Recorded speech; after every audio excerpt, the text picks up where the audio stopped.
Welcome to NarrativeNook audio tales where enchanted stories come to life. If you enjoy our stories, please subscribe, like and share to support our channel. Enjoy listening. "You're at the airport?" he asked. "How much longer is it going to take?" "Not very long, I guess."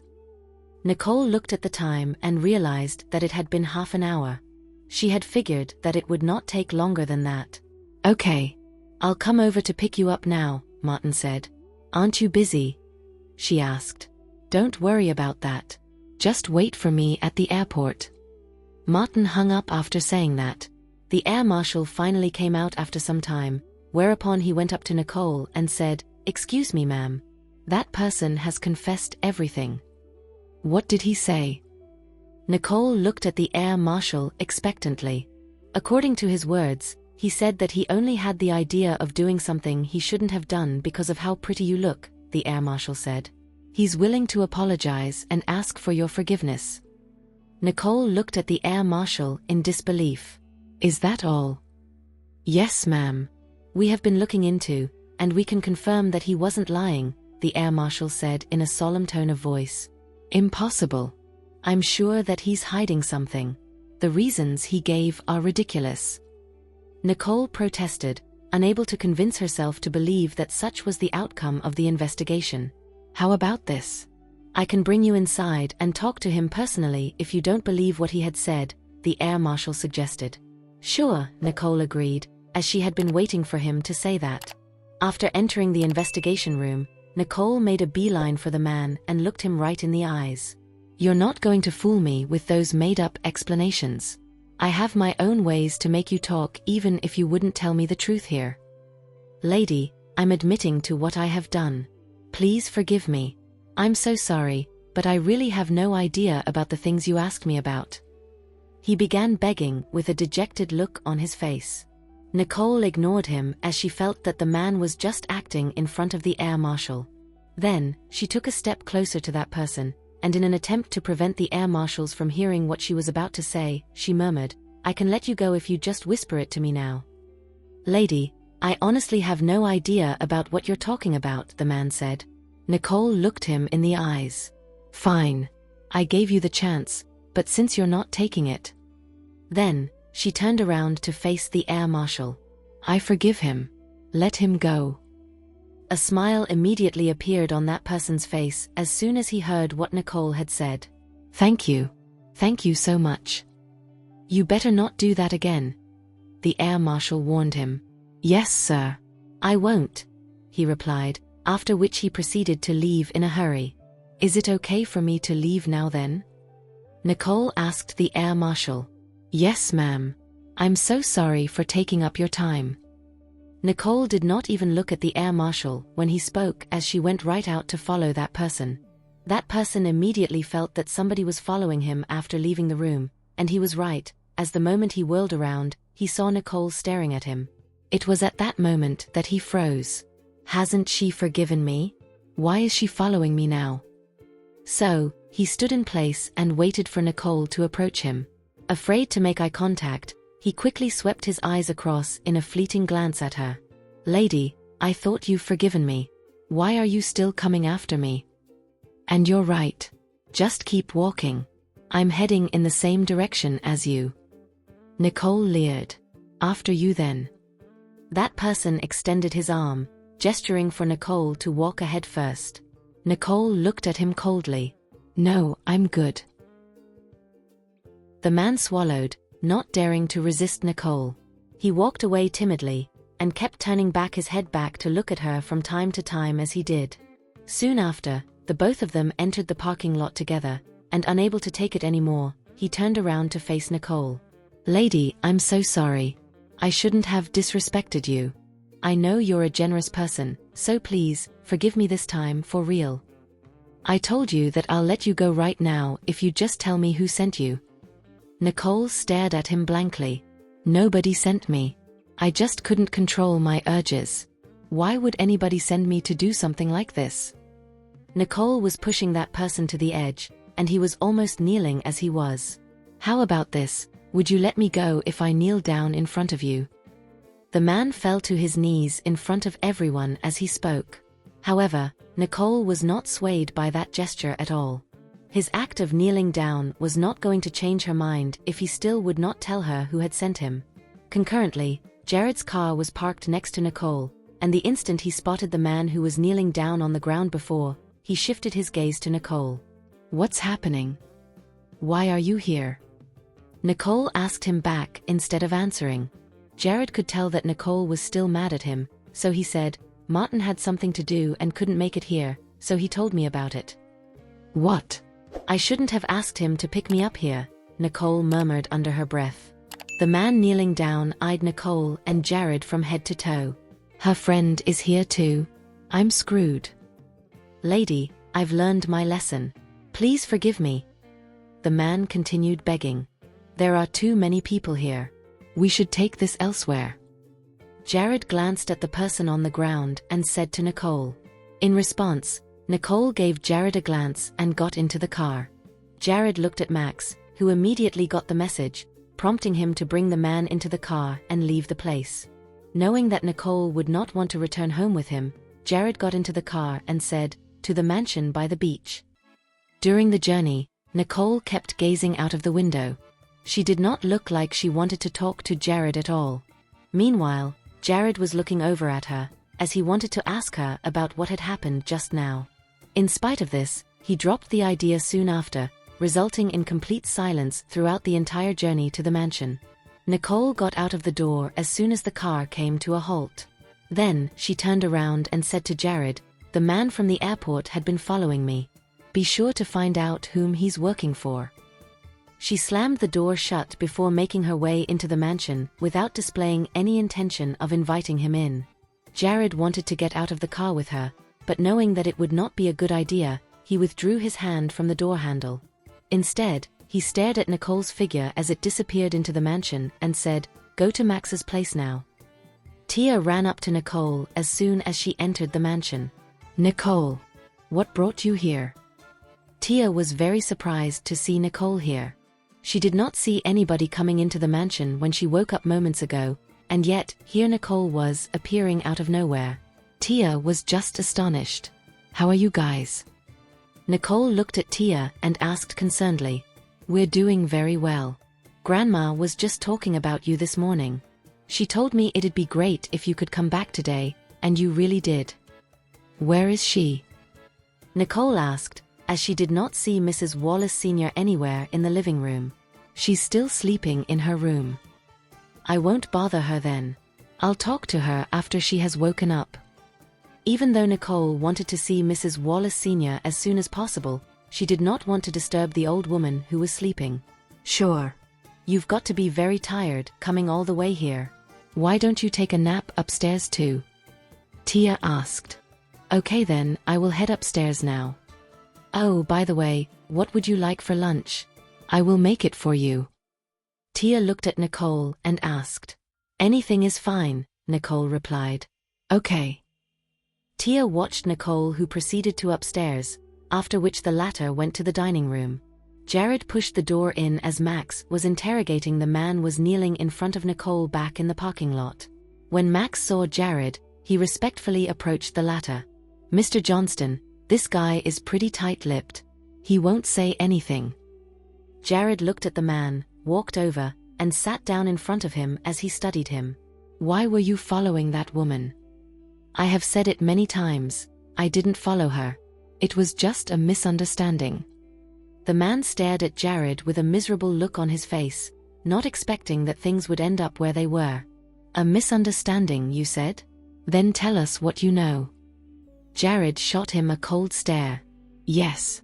Well, the thing is, after I sat down, I saw that beautiful girl walking over, and as she looked really good, I sneaked a couple of extra glances. As I passed her on the way to the bathroom, the plane suddenly jolted and I bumped into her. Before I knew it, she pinned me to the floor and asked me who had sent me. I was confused, as no one sent me here. I'm just an ordinary guy." The man looked at Jared, his eyes filled with shame as he begged for mercy. "That is enough. Break his arm and let him go," Jared said, as he had heard the full story, concluding that this man was just a molester, and that there was no one behind him. "Max said. "Please don't," the man yelled. I know I messed up. Please let me go. Jared walked right out without another glance backward. Drive me to the office. Okay, Max uttered. Now at the office, Jared was seated his chair with his head filled with images of Nicole. It has been so long. Does she have to be so mad at me? If Martin hadn't told me, I wouldn't have known that she was back in the country. Is she not even going to see me anymore? A series of questions lingered in Jared's head, leaving him in no mood to work. A phone call came in, prompting Jared to pick his phone up and answer it. Mr. Johnston, we've got news. The McCarthys are returning to the country tomorrow to visit the graves of their forefathers, but we found out that one of them has returned to the country long before that. Find out who that person is. Jared instructed in an icy tone of voice. Understood, Jared's man said. Nicole was about to fall asleep when her phone suddenly rang. She reached for the phone and tapped the answer icon, whereupon Harvey's voice came through. Nicole, are you still at the airport? Harvey asked in an anxious tone of voice. No, I'm back at home now, Nicole said lazily. You are sleeping? Harvey asked, though he could tell that she was by the sound of her voice. Yeah, is there anything else? If not, just hang up already. Nicole tossed the phone aside, ignoring him. Get some rest then. I will see you tomorrow if you're okay with that. After having heard no reply from Nicole even after a while, Harvey knew that she must be asleep, and so he hung up. Rat-tat-tat. A few knocks on the bedroom door woke Nicole up from her dreamy slumber. Come in, she said. Tia walked in to see Nicole rising from her bed, and said, Nicole, the food is ready, and your grandma is in the dining room. Okay, I will be right there. Nicole yawned and stretched, after which she got out of bed and headed downstairs. In the dining room, Mrs. Wallace Sr. was waiting with great anticipation for Nicole. She had heard from Tia that Nicole was back. I'm home, Grandma. Nicole strutted over to take a seat next to her grandmother. How is it that you're back so soon this time? Mrs. Wallace Sr. asked, happy but also puzzled at the same time. Are you getting annoyed with me already? Nicole playfully and rhetorically asked. What are you talking about? I couldn't wait for you to come back. Why would I be annoyed with you? Her grandmother asked. Then she served Nicole a piece of her favorite dish. Eat up and get some rest for a while, since you just come home. Well, I won't be leaving for a while this time, Nicole said in light-hearted fashion. That is great. I will make you delicious food every day.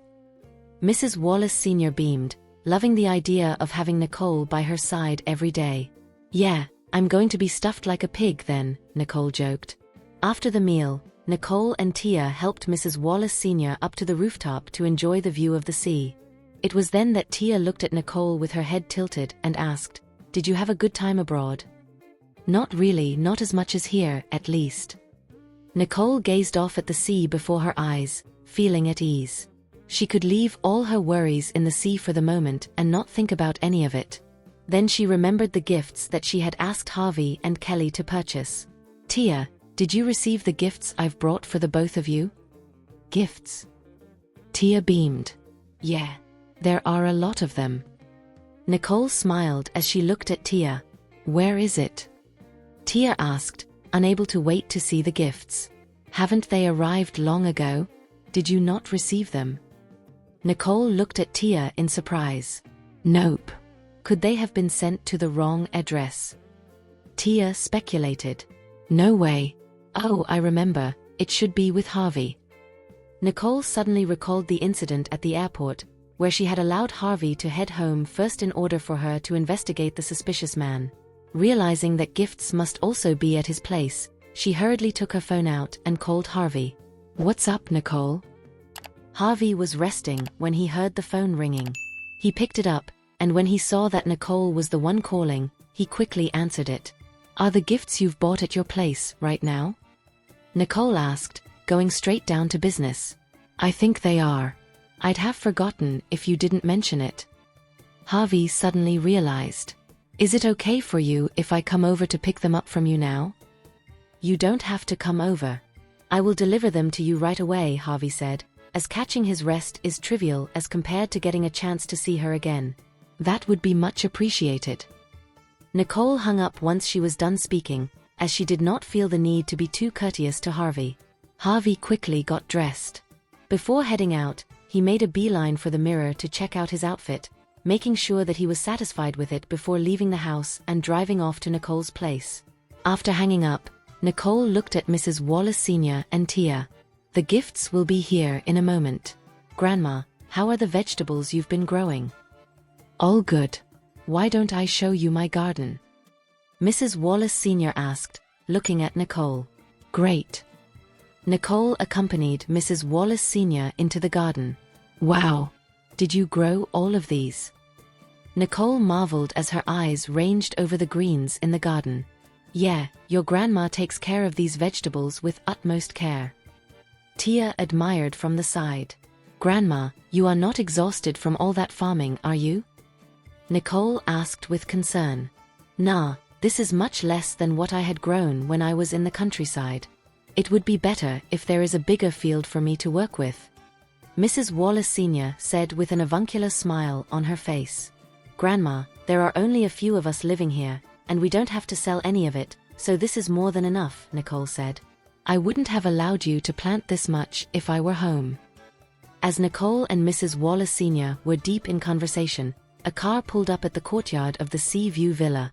It was then that Harvey got out of the car to see Nicole, Mrs. Wallace Sr. and Tia chatting in the garden. "Hey, Nicole. Harvey, come over and take a look." Nicole waved her hand to beckon him over. Harvey got out of the car to make his way toward the garden, and as he came up to Nicole, he greeted Mrs. Wallace Sr. before asking Nicole, "What's up?" "These are the vegetables that Grandma had planted, and when they mature, you can have some of them," she said. "Grandma planted all of these? So this is how we grow all of the vegetables we eat." He eyed the vegetables in the garden in amazement. He had never planted anything before, so the idea of growing vegetables was novel for him. "Yes, if you have empty plots at home, you can try it too. Just treat it as an educational hobby," Nicole quipped, unashamedly asking a CEO to grow vegetables. "Did you bring us the gifts?" Nicole asked. "Yeah, they're all in the car," he replied. "Grandma, let's check the souvenirs out, shall we?" Nicole helped Mrs. Wallace Sr. up and walked her to Harvey's car. "Why don't you help Grandma inside while Tia and I bring the gifts in? It will be easier for all of us," Harvey suggested as he looked over at Nicole. "That would be nice," she said, and made her way back to the living room with her grandmother. "Tia, come over and help me out." Harvey looked at Tia. "Okay," Tia uttered, and followed him. Before long, the both of they came waltzing back into the living room with gifts in their hands. Mrs. Wallace Sr. looked at them and said, "Why have you bought so much stuff? What a waste of money." "It is not much, really. These are just some of the local specialties," Harvey, who knew best, explained, as he was the one who had bought them the souvenirs. Nicole turned to Harvey. "Thank you so much. How much do I owe you? I will pay you back." "Are you looking down on me, thinking I can't afford a bunch of things I've only spent pittance on?" Harvey playfully gave Nicole a disgruntled look, after which he walked over to Mrs. Wallace Sr. and placed the gifts in front of her. "Mrs. Wallace Sr., these are all for you," he said with a smile on his face as if she were his very own grandmother.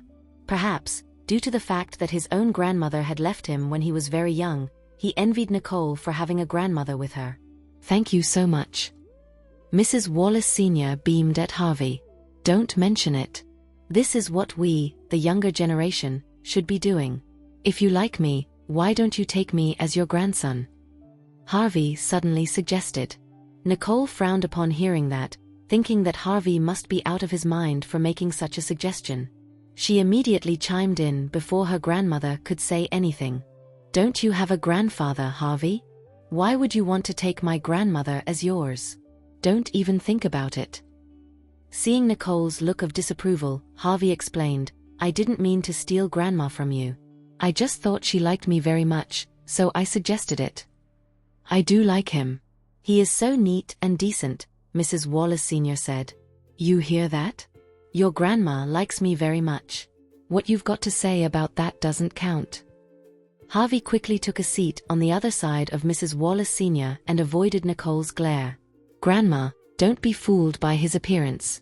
He is cunning and his personality does not match his looks at all," Nicole said as she sat down. Mrs. Wallace Sr. looked at the both of them, who were seated on both her left and right, and giggled.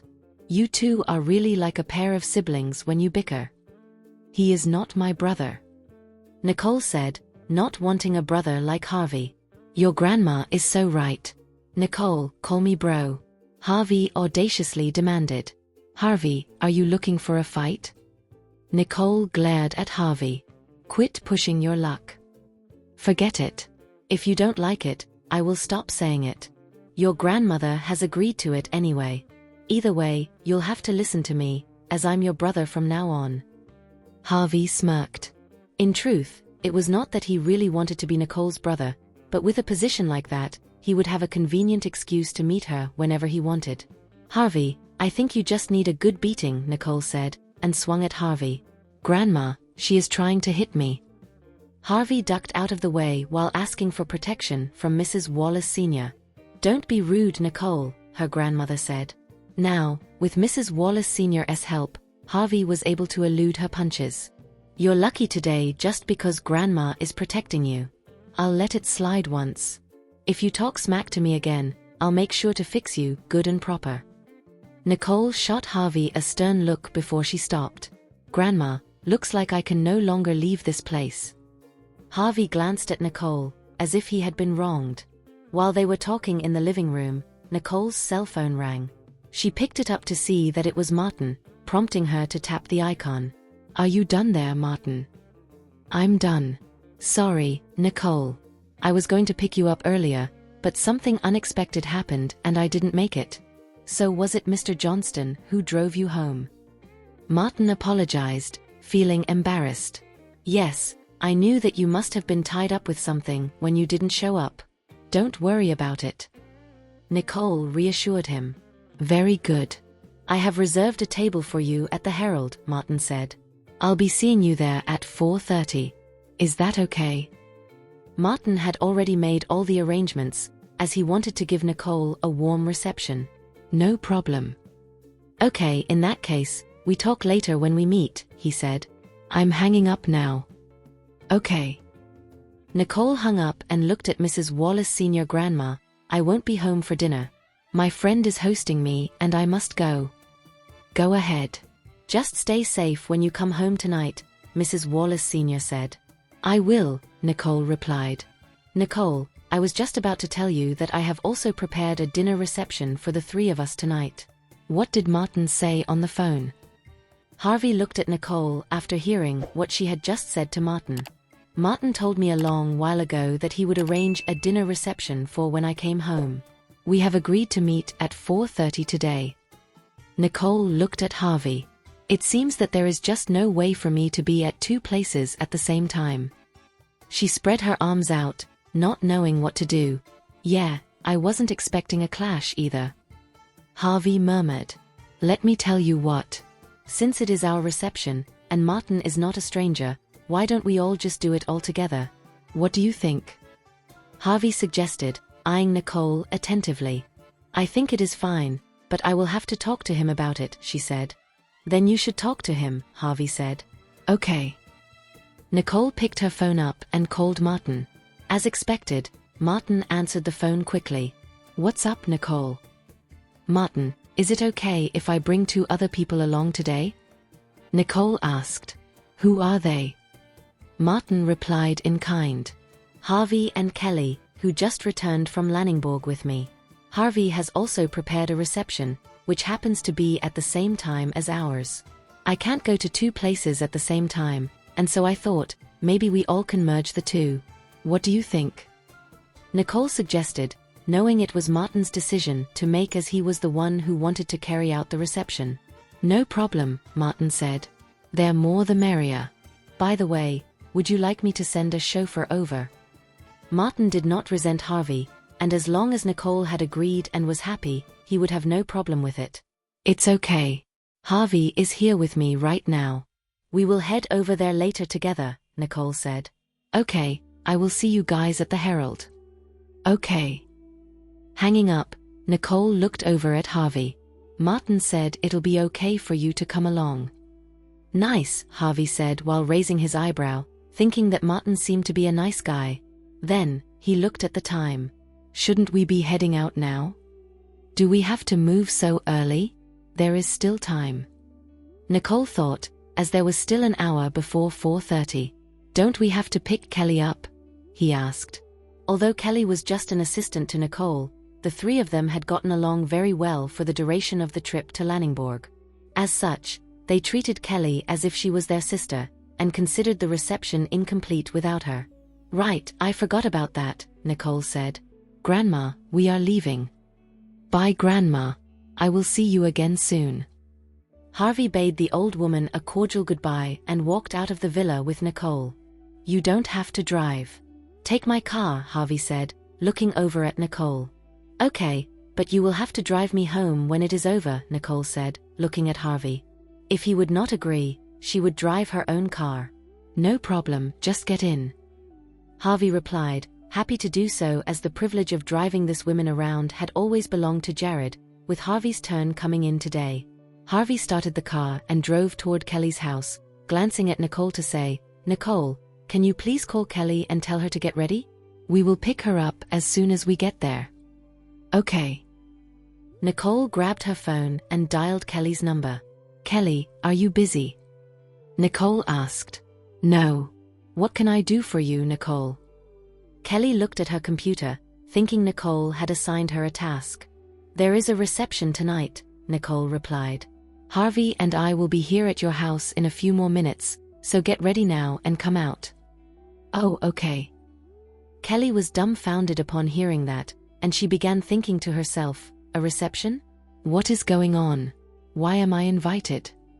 However, as Nicole had extended the invitation to her anyway, she quickly freshened up and went downstairs. After a while, Harvey's car pulled up in front of her. Then, she made sure that the two people in the car were indeed Nicole and Harvey before getting in.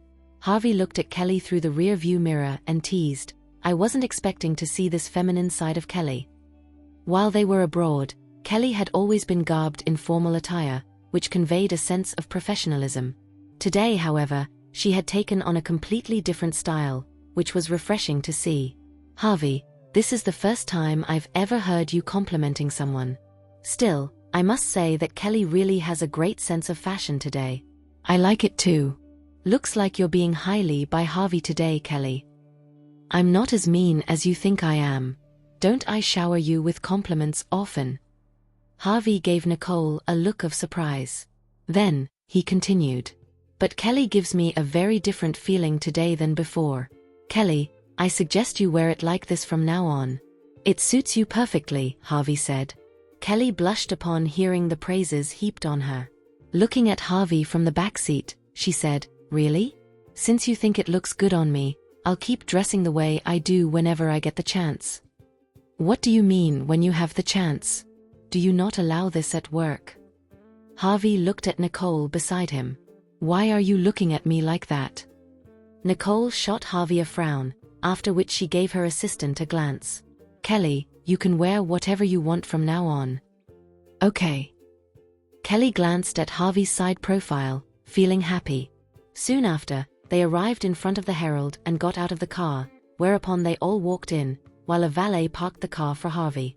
I didn't know that Martin had arranged the dinner here in this place, Harvey said as he walked. You have been here before? Nicole asked. Quite regularly. I have spent my birthdays here almost every year, Harvey stated without bragging at all. Why does it sound like you're bragging? Nicole gave Harvey a sideways glance. It's because you are overthinking it, he retorted. Martin, we are here. Have you arrived? Nicole called Martin on the phone. I'm here, Martin said. I will be coming right out to take you in. In a minute or two, Martin appeared, and when he had approached Nicole, he greeted each and every one of them. You guys are pretty early. This way, please. Martin led the way. How long have you been here? Nicole asked, looking over at him. It has been a while. I thought you guys would be here on the dot, and I wasn't expecting you all to arrive this early. Martin smiled and chatted with Nicole.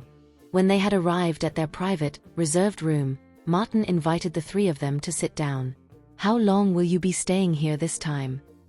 Martin looked at Nicole before glancing at Harvey and Kelly. "We will be sticking around for a long time this time. Is there something you need help with?" Nicole rhetorically asked, looking at Martin with a smile in her eyes. "Perhaps there really is. I will let you know once I've thought about it." Martin joked. "By the way, how has the reconstruction been going?" Nicole asked, as the rebuilding of the factory was what she was most concerned about now. "It has been rebuilt. With Mr. Johnston's full support, the rebuilding went very smoothly. We are now installing the equipment." Martin looked at Nicole. Oh. The mere mention of Jared gave Nicole a pang of disappointment, as Jared was not among them today. "Now that everyone is here, shall we get started?" Nicole looked at Martin. Martin looked at his phone and said, "Wait a minute. There is another person who should be here soon." Nicole frowned. "Someone else is coming? Martin didn't tell me about it on the phone." "Who else is coming, Martin?" she asked. "You will see." Martin smiled at her, deliberately creating a sense of suspense. Harvey frowned upon hearing what Martin had said. He speculated in his mind, could the person Martin was talking about be Jared? "How are things going for you over at Lanningborg?